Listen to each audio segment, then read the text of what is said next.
Police, Monsieur le Général Gallet, mes chers collègues, que la BSPP soit honorée par la ville de Paris rassemble sans nul doute l'unanimité de notre Conseil et sera compris et approuvé par l'ensemble des Parisiennes et Parisiens. Chacun connaît la popularité de ce corps d'élite qui secourt les gens, quel que soit leur âge, leur sexe, leurs origines.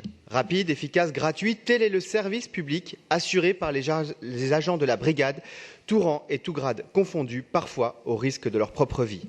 Les personnes secourues savent ce qu'elles doivent aux pompiers de Paris, qu'elles aient été victimes du feu, d'explosions accidentelles ou terroristes, de catastrophes naturelles, d'accidents de toutes sortes, y compris de santé personnelle. Ce dévouement des pompiers est si profondément ancré depuis 56 ans que la BSPP existe qu'on se demanderait presque pourquoi nous avons attendu son admirable action pour sauver la cathédrale Notre-Dame pour élever ce corps d'élite au rang de citoyenne d'honneur. L'héroïsme des soldats du feu luttant contre les flammes à Notre-Dame a frappé l'imaginaire collectif. Mais la vie quotidienne des sapeurs-pompiers, si elle n'est pas autant spectaculaire, n'en est pas moins héroïque.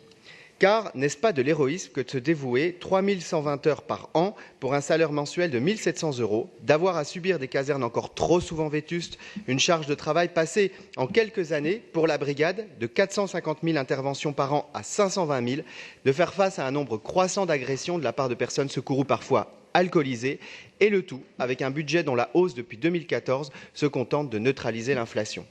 Car excusez-moi de revenir à des choses aussi triviales que le financement, mais il constitue le fondement de la pérennité de ce corps aujourd'hui honoré.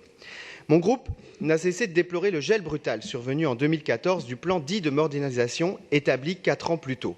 Pire, le budget 2015 de la BSPP présentait une baisse de 2%. Nous avions réagi en faisant adopter des amendements budgétaires portés par mon collègue Pascal Julien afin, par exemple, de permettre à la brigade de continuer à mobiliser ses réservistes. Un geste a été fait au budget supplémentaire, certes, un autre plus fort encore doit marquer le budget prévisionnel de décembre prochain. Mais nous souhaitons surtout éviter à la BSPP un retournement budgétaire comme celui de 2014.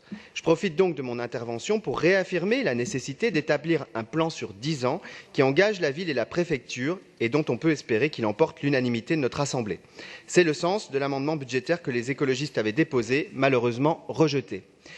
La dignité de citoyenne d'honneur que nous accordons aujourd'hui à la brigade doit se coupler avec des moyens budgétaires lui permettant d'accomplir ses missions et de conserver sa capacité opérationnelle. Pour résumer, nous sommes fiers des pompiers de Paris et nous voulons que les pompiers soient fiers de notre ville dont ils sont les protecteurs. Merci Monsieur le Président.